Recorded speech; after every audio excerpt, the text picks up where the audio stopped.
பெண்களுக்கு எதிரின்னு சொன்னா செருப்பால் அடிங்க. பெண்களுக்கு எதிரிலாம் கிடையாது. ஏன்னா நம்ம சொசைட்டி வந்து சேஃப் கிடையாதுன்னு சொல்றாங்க. இது எந்த அளவுக்கு நியாயம்னு எனக்கு தெரியல. அது எப்படி ஒரு பொண்ணுக்கு மட்டும்தான் இந்த கருப்பு அதெல்லாம் இருக்கா, பசங்களுக்கு எல்லாம் கிடையாதா? பெண்களுக்கு எதிரின்னு சொன்னா செருப்பால் அடிங்க. பெண்களுக்கு எதிரிலாம் கிடையாது. ஏன்னா நம்ம சொசைட்டி வந்து சேஃப் கிடையாதுன்னு சொல்றாங்க. இது எந்த அளவுக்கு நியாயம்னு எனக்கு தெரியல. அது எப்படி ஒரு பொண்ணுக்கு மட்டும்தான் இந்த கருப்பு அதெல்லாம் இருக்கா, பசங்களுக்கு எல்லாம் கிடையாதா? எப்பவுமே எப்படின்னு தெரியல. பார்த்தா கண்ணை பார்த்து பேசணும்னு உங்க பையனுக்கு தான் நீங்க சொல்லி தரணும். ஒழுங்கா மூடிட்டு போ, நீங்க அவங்க பொண்ணுக்கு சொல்லி தரீங்க. நெக்ஸ்ட் வர ஜெனரேஷன் வேகமா இருக்கணுங்க. இப்பயே நீங்க இந்த மாதிரிலாம் பண்ண ஆரம்பிச்சீங்கன்னா பாருங்க நாங்க எப்படி போறது. எங்களுடைய ஆடையும் எங்களுடைய உடலும் உங்களை கண்களை உறுத்தினால் நீங்க ஜிப் அப் பண்ணிக்கோங்க, நீங்க அபியூஸ் அப் பண்ணிக்கோங்க. Republic are rape public. இன்றோ கொல்கத்தா, நாளை எந்த மாநிலம்? நம்ம எப்பவுமே பேசிட்டு தான் இருக்கோம். பேசிட்டு இந்த மாதிரி போராட்டத்தெல்லாம் நம்ம பண்றோம். ஆனா அதுக்கு அடுத்து என்ன மாற்றம் வருது, அது ரொம்ப முக்கியம். அந்த மாற்றத்தை செய்யக்கூடிய இருக்கவங்க அதை கரெக்டா பண்ணா இந்த மாதிரி ஒவ்வொரு மாநிலத்திலயும் நம்ம சொல்றோம் இந்த அளவுல வந்து தமிழ்நாடு முதல்ல இருக்கு, அந்த மாநிலம் முதல்ல இருக்குன்னு. பெண்களுக்கு பாதுகாப்பு 0% வந்து இருக்கு. லைக் வந்து எல்லா மாநிலத்திலுமே முழுமையா இருக்கணும். பெண்களுக்கான பாதுகாப்பு வந்து சீக்கிரமா எப்படி அதுக்கான சட்டம் அதெல்லாம் ஏற்றி பெண்களுக்கான நல்ல சுதந்திரமா எல்லாருமே பெண்கள் மட்டும் நம்ம சொல்றோம். எல்லாருமே இந்த சமுதாயத்துல சுதந்திரமாவும் தைரியமாவும் பாதுகாப்பாவும் இருக்க சீக்கிரம் ஒரு நல்ல மாற்றம் வரணும். அந்த மாற்றம் நம்ம எல்லார்கிட்ட இருந்து தொடங்கணும். தலித் விமன் பஞ்சாயத் பிரசிடென்ட் அவங்களுக்கான சேஃப் ஒர்க் பிளேஸ் நிறைய கேள்விக்குறியா இருக்கு. அங்கே வந்து சாதிய ரீதியாக அவங்க நிறைய ஆதிக்கத்தை எதிர்கொள்கிறாங்க. அதே நேரத்தில் விமென்கிறதுனால ஏன்னா அவங்களுக்கான ஒர்க் ஸ்பேஸ் வந்து அந்த பஞ்சாயத்து தான், panchayat office and panchayat field.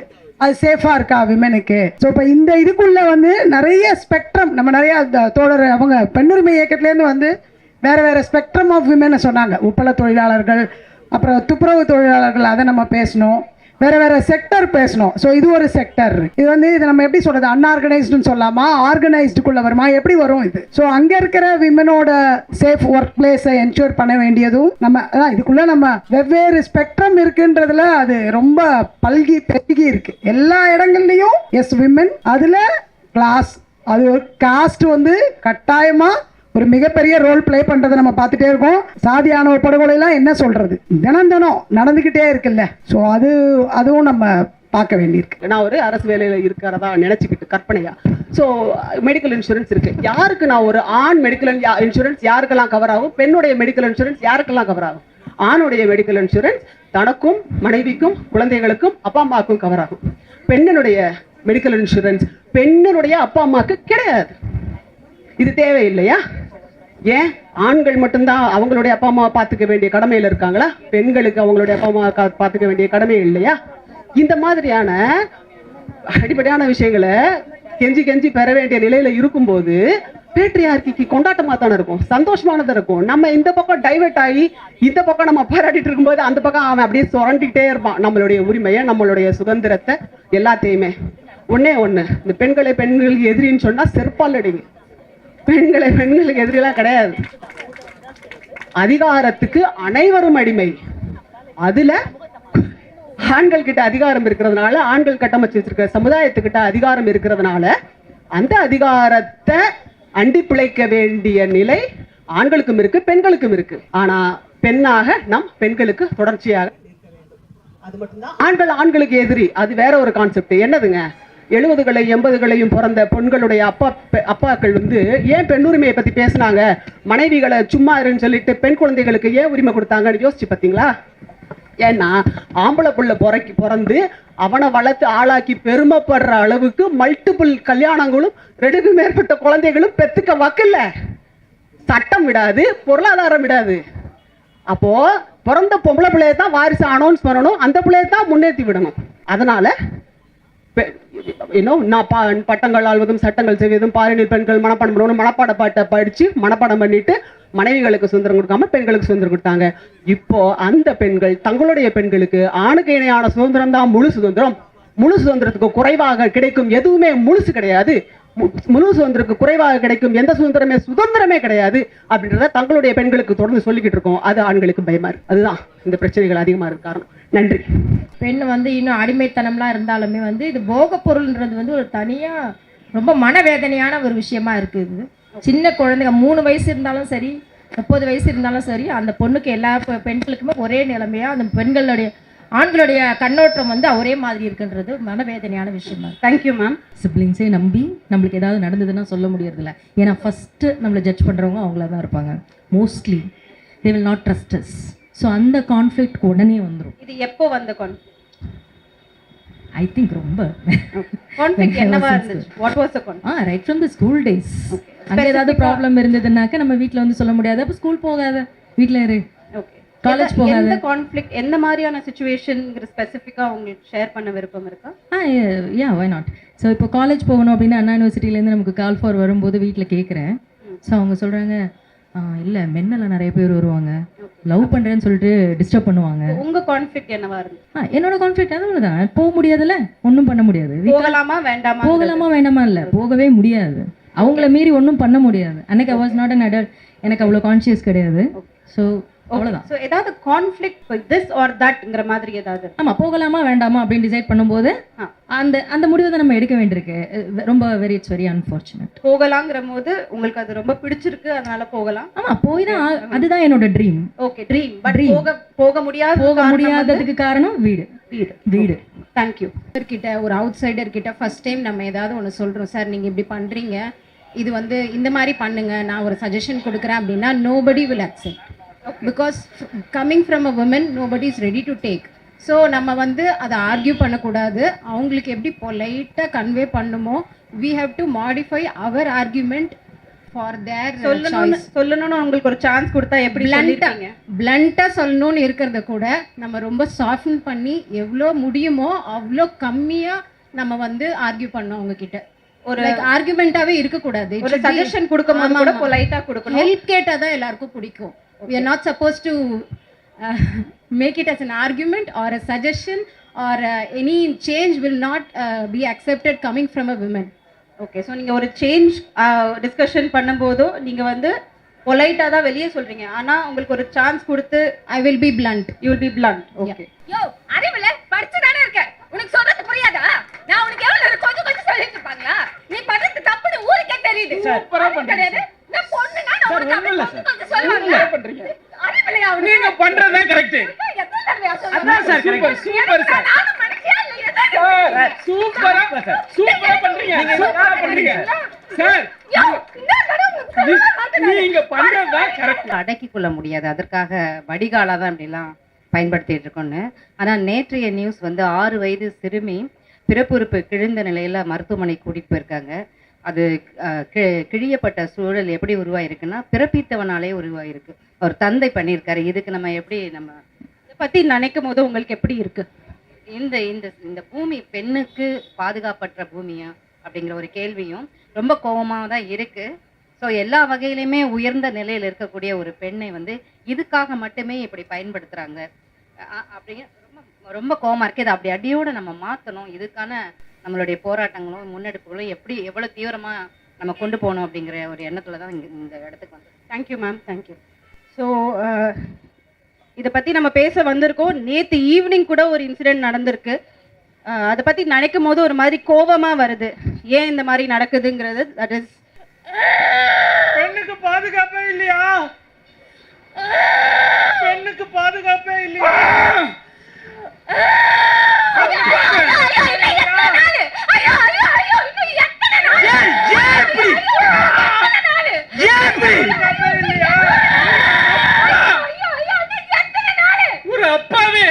பார்த்தது வந்துட்டு அப்படின்னா நான் ஒரு 7th தான் இருந்தேன். I have a sister. நாங்கள் ரோட்டில் போயிட்டு இருக்கும்போது ஒருத்தர் காரில் போயிட்டு இருந்தான். அவனுக்கு மரியாதை கொடுக்க கூட நான் விரும்பல. காரில் போயிட்டு இருந்தான். கன்சென்ட் இல்லாமல் எங்கள் அக்காவை தப்பாக தொட்டுட்டு போனான். காரில் தொட்டுட்டு ஒரு ரவுண்ட் அடிச்சுட்டு வந்து சிரிச்சுட்டு அந்த டைம் கோவம் வந்துச்சு. கல் எடுத்து கார்லேயே அடிச்சிட்டேன். Super, thank you for sharing that. First of all, good afternoon everyone. IT செக்டர்ல என்னென்ன இஷ்யூஸ் நடக்குது, ஹராஸ்மெண்ட் எந்த மாதிரி எம்ப்ளாயீஸ் ஃபேஸ் பண்றாங்கங்கிறத பேசுறதுக்காக இன்னைக்கு வரணும்னு சொல்லியிருந்தாங்க. இத்தனை நேரம் நடந்த டாபிக்ஸ்ல எல்லாம் பார்த்தம்போது ஏதோ புதுசாலாம் ஒன்றும் அங்க நடக்கல. எல்லா இடத்துல என்ன பிரச்சனை இருக்கோ. நாங்கள் கார்ப்பரேஷனில் புகார் குழு அமைச்சிருக்கோம். பெண்களுக்கு எந்த பிரச்சனை இருந்தாலும் அதில் வந்து அந்தந்த ஸ்பாட்டில் அந்தந்த தொழிலுக்கு புகார் குழு பெட்டி அமைக்கணும். அது வந்து இப்போ கலெக்டர் ஆஃபீஸ் வச்சுக்கிறாங்க. ஆனால் நாங்கள் கார்ப்பரேஷனில் வேலை செய்கிறவங்களுக்கு துப்புரவாளருக்கு அமைச்சிருக்கோம். அதே மாதிரி உப்பள தொழிலாளருக்கு அங்கங்கே அமைச்சிருக்கோம். நீங்களும் அதை முயற்சி பண்ணி செய்ய சொல்லுங்க. பிரச்சனை இத்தனை பிரச்சனை இருக்குன்னு எல்லாருக்கும் தெரியுது. பிரச்சனைக்கு சொல்யூஷன் இந்த சொசைட்டில இருக்குன்னு எல்லாரும் தெரிஞ்சுக்கிட்டோம். இத்தனை நேரத்துல அதெல்லாம் இம்ப்ளிமெண்ட் ஆகுதா, ஆகிறதுக்கு வேலை செய்யறோம், இதெல்லாம் பேசியாச்சு. எல்லாருக்கும் எல்லாமே இப்ப தெரிஞ்சிருச்சுன்னு புரிஞ்சுது. ஆனா ஏன் மறுபடியும் கண்டினியூ ஆயிட்டே இருக்கு இந்த இஷ்யூஸ்? இன்னைக்கு நடக்கல, எத்தனை வருஷமா நடந்துட்டு தான் இருக்கு. ஸோ நம்ம எல்லாரும் டெம்பரரி சொல்யூஷனை நோக்கி போகணுமா இல்ல பெர்மனன்ட் சொல்யூஷனை நோக்கி போகணுமா? அது கேள்வி எல்லாத்துக்கிட்ட இருந்தும். ஸோ பெர்மனன்ட் சொல்யூஷன் அப்படின்னா என்ன சஜஸ்ட் பண்ணுவோம் எல்லாரும்? எனிவே, என் ஆஃபீஸ்ல பிரச்சனை. என்னோட ஆஃபீஸ்ல ஒரு ஓகே 2 வகையா நம்ம பிரிக்கலாம் ப்ராப்ளம்ஸ்.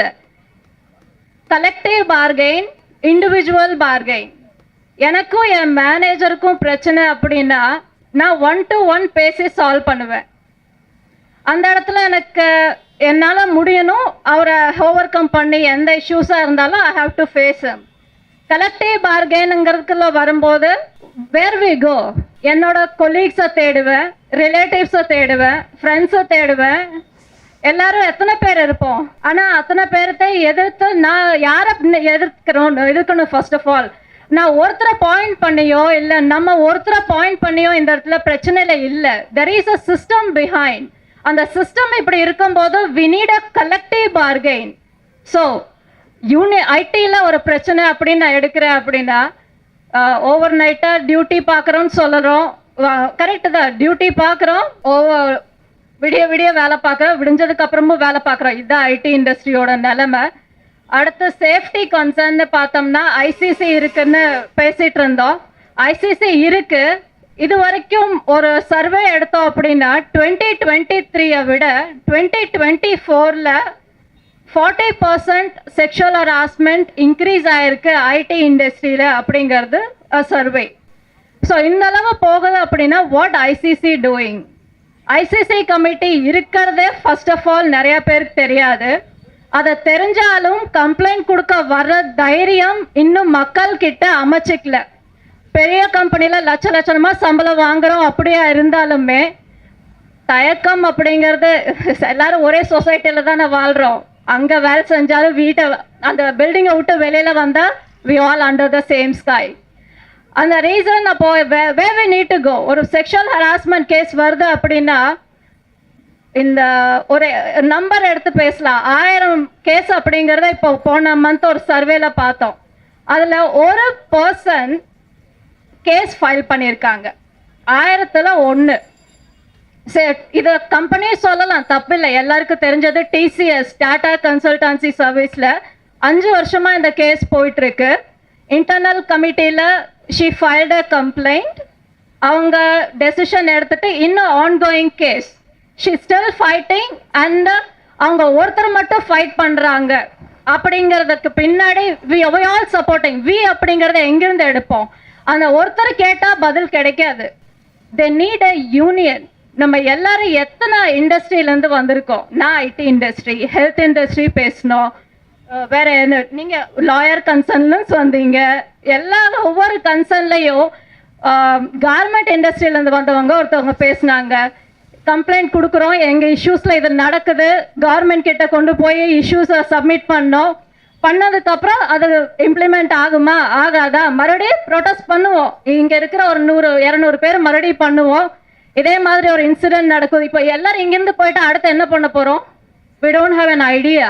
அடுத்து நடக்காமல் இருக்கிறதுக்கு என்ன பண்ணணுங்கிற சொல்யூஷன்ஸ்குள்ளே நம்ம இறங்க வேண்டிய கட்டாயம் இருக்குது.